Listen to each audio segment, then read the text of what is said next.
বন্ধুরা, মোহনবাগান জার্সিতে কিন্তু প্র্যাকটিসে নেমে পড়লো, মানে প্র্যাকটিস জার্সিতে প্র্যাকটিসে নেমে পড়লো কিন্তু মোহনবাগানের দুজন নবনিযুক্ত প্লেয়ার। একজন লালেনজোয়ালা ছাংতে এবং আরেকজন হলো সামির জেলসকোভিচ। তো এই বিষয়টা নিয়ে বিস্তারিত আলোচনা করব এবং সেই সঙ্গে আরেকটা বিষয় বলে রাখি, যেটা হলো মিগুয়েল ফিগুয়েরা। সে কিন্তু আজকে বল পায়ে প্র্যাকটিস করেনি, নিশ্চয়ই কিছু একটা সমস্যা হয়েছে যে কারণে করেনি। এবং জামশেদপুর এফসি তার লাইসেন্সটাও বিক্রি হয়ে গেল মাত্র 100 টাকার বিনিময়ে। শুনতেও বা ভাবতেও অবাক লাগে। সবটাই সবিস্তারে আলোচনা করবো এই ভিডিওতে, অবশ্যই তোমরা ভিডিওটা শেষ পর্যন্ত দেখতে থাকো। তবে তার আগে আরেকটা বিষয় বলে রাখি, যেটা হলো আগামীকাল 15ই আগস্ট আগামীকাল আমাদের দেশ 80তম স্বাধীনতা দিবস পালন করতে চলেছে। আমাদের দেশের সকল নাগরিক পালন করতে চলেছে। আশা করব তোমরাও কালকের দিনটা খুব ভালোভাবে ধুমধাম করে কাটাও। তবে খেলাধুলো তো হবেই, আমি জানি প্রত্যেক এলাকাতেই মোটামুটি ফুটবল খেলা হয়, আর দু একটা জায়গাতে একটু ওই কবাডি ফবাডি এইসব খেলা হয়, ক্রিকেটও একটা দুটো জায়গায় হয়, বেশিরভাগ জায়গায় ফুটবল খেলা হয়। সাবধানে খেলো, আশা করি মানে কোনো ক্ষয়ক্ষতি কারোর হবে না। তো যাই হোক, চলো এবার ভিডিওর মেন টপিকে যাওয়া যাক। তো প্রথমে কথা বলবো জামশেদপুর এফসির লাইসেন্সটা নিয়ে। দেখো, টাটা গ্রুপ চলে যাওয়ার পর জামশেদপুর এফসি যে খেলবে না এই বিষয়টা কিন্তু কনফার্ম হয়ে গেছিলো। মানে আইএসএল এর কথা বলছি, ডুরান্ডের কথা নয়। ডুরান্ড কাপে তো মোহনবাগানের বিরুদ্ধে তাদের কোয়ার্টার ফাইনাল পড়েছে, সেটা পরে আলোচনা করছি বা অন্য কোনো ভিডিওতে করব। আসল কথা আইএসএল নিয়ে। আইএসএলে তারা যে খেলবে না সেই বিষয়টা কনফার্ম হয়ে গিয়েছিল। তবে আজকে সবথেকে খারাপ খবরটা চলে এলো যে তাদের অবস্থা এমনই, মাত্র 100 টাকায় বিক্রি করেছে তারা তাদের লাইসেন্স। আইএসএল এর লাইসেন্সটা বিক্রি করেছে কাকে? না, চার্চিল ব্রাদার্সকে। তার মানে এই বছর থেকে দেখা যাবে চার্চিল ব্রাদার্স তারা হয়তো আইএসএল খেলবে, হয়তো না, আইএসএল খেলতে চলেছে। আর জামশেদপুর এফসির নামটা আইএসএল এর মানে খাতা থেকে মুছে গেল। তো ভারতীয় ফুটবলের নিরিখে আমি বলবো এটা খুব খারাপ দিক। জামশেদপুর এফসি একটা চ্যাম্পিয়ন দল, মোটামুটি প্রতিটা দল তাকে ভয় পায় এরকম বলা যেতে পারে। এক বছর তারা লিগ শিল্ড চ্যাম্পিয়নও হয়েছে। তো যাই হোক, যদি খেলতো দলটা ভালো লাগতো। তো এরপরে মোহনবাগানের বিরুদ্ধে তার কোয়ার্টার ফাইনাল ম্যাচ আছে। সেই ম্যাচে কেমন জামশেদপুর এফসি খেলে সেটা দেখার বিষয়। তবে ধারে ভারে সব দিক থেকে মোহনবাগান দল এগিয়ে থেকে নামবে। আর এই এগিয়ে থেকে নামার জন্য বা মোহনবাগান দলের ধার ভার আরও বেশি বাড়ানোর জন্য কিন্তু আরও দুজন প্লেয়ার চলে এসেছে। একজন লালেনজোয়ালা ছাংতে এবং আরেকজন হলো সামির জেলসকোভিচ। দুটো প্লেয়ারই কিন্তু আজকে প্র্যাকটিসে নেমে পড়েছে। প্রথমে বল পায়ে প্র্যাকটিস অবশ্যই হয় না, প্রথমে একটু গা গরম করতে হয়, ছোটাছুটি করতে হয়, শারীরিক কসরত করতে হয়, তারপরেই তারা বল নিয়ে প্র্যাকটিস শুরু করবে। তো তেমনটাই হয়েছে আজকে। এটা মোহনবাগান সমর্থকদের জন্য খুব খুব খুশির খবর।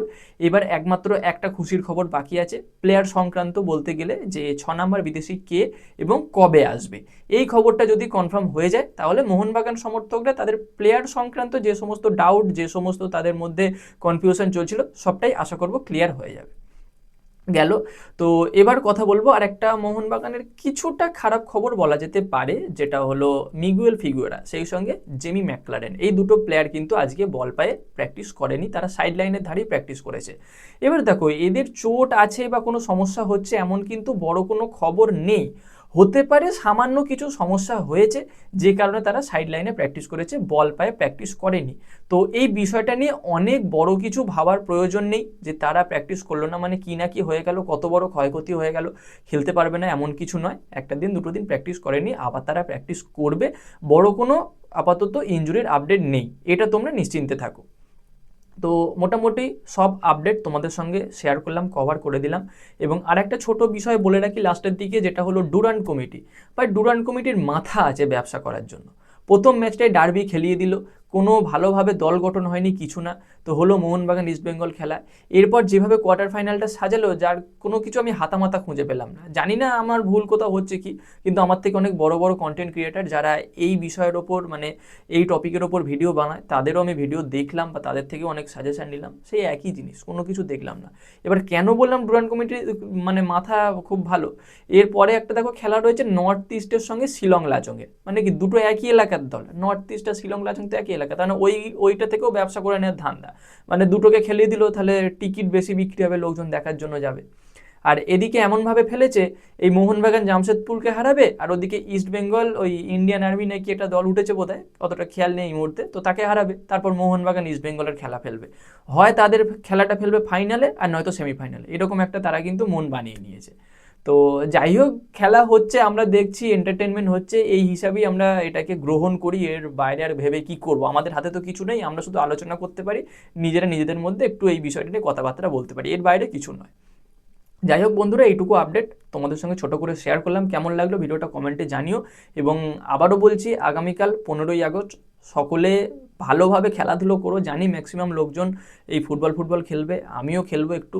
তো যদি সেটা সম্ভব হয় তাহলে ভিডিও লাইভ করব, যদি কেউ সেই সময় থাকো অ্যাক্টিভ দেখতে পারো। আর ভিডিওর লাস্টে কিছু মানে মুহূর্ত রেখে গেলাম আমাদের মাঠে যেভাবে আর কি মাঠটা তৈরি হচ্ছে আগামীকাল খেলার জন্য। তো ভিডিওটা তোমরা দেখে নাও এবং সাবস্ক্রাইব করে দিও চ্যানেলটা। তো গাইস, এই ভিডিওতে এই পর্যন্তই, দেখা হচ্ছে পরবর্তী ভিডিওতে। Bye bye.